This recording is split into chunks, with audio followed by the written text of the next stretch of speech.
Every time she walked past, he caught his breath and didn't release it for what seemed like hours. Normally pretty confident around females, he'd certainly, as Brad tried to imply, had plenty of girlfriends in his nearly 30 years of existence. He was utterly flummoxed by this one. What do you say when it feels as if blowing this opportunity would wreck your life? She'd seen him staring enough, so she must know he wanted to speak to her. But the stakes were so high, he was always strangled by them.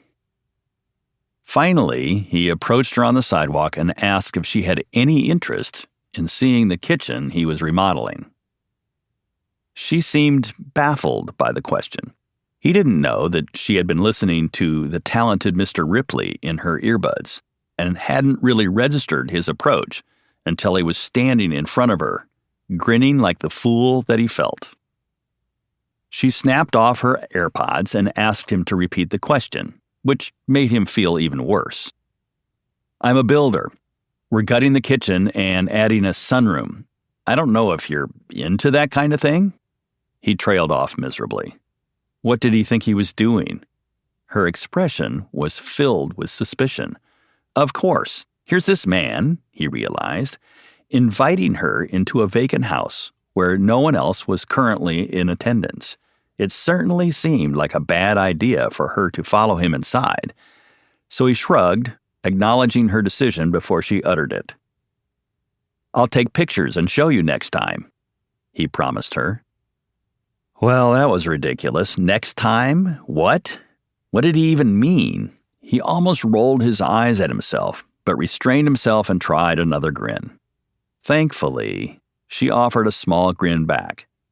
She possessed the sort of smile that lit up her whole face. "Okay," she agreed cautiously.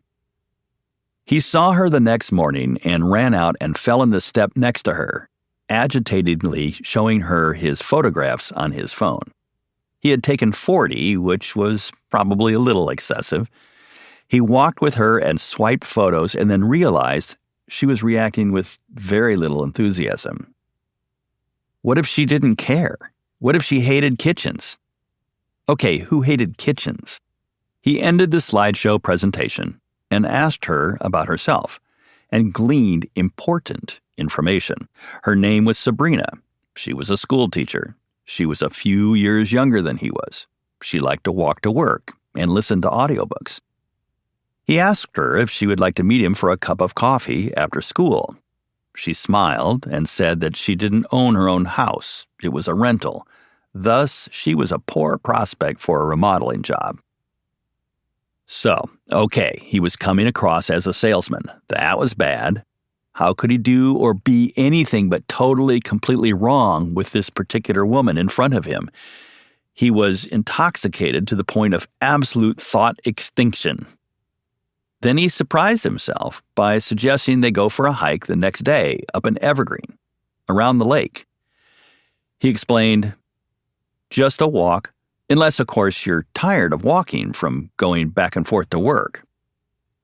Well, as it turned out, she was the kind of woman who liked hiking, liked it a lot. The next several times they met, it was to hike together. They hiked in the canyon. They walked along the paved path in Cherry Creek. They went farther into the mountains up into Summit County and strolled the streets of Frisco and hiked the Mount Royal Trail. "The thing in Germany looks like it's not going to happen for a while," Brad mournfully reported to him one day on the phone. "Sabrina likes hiking. I bought new boots," Liam replied.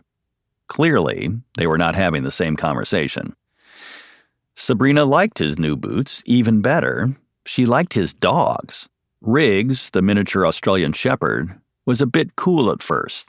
That was just Riggs being his alpha self. But Luna, Liam's Jack Russell, greeted Sabrina as if jetting on a caffeine overdose, dashing around and wagging and crying and licking every single time.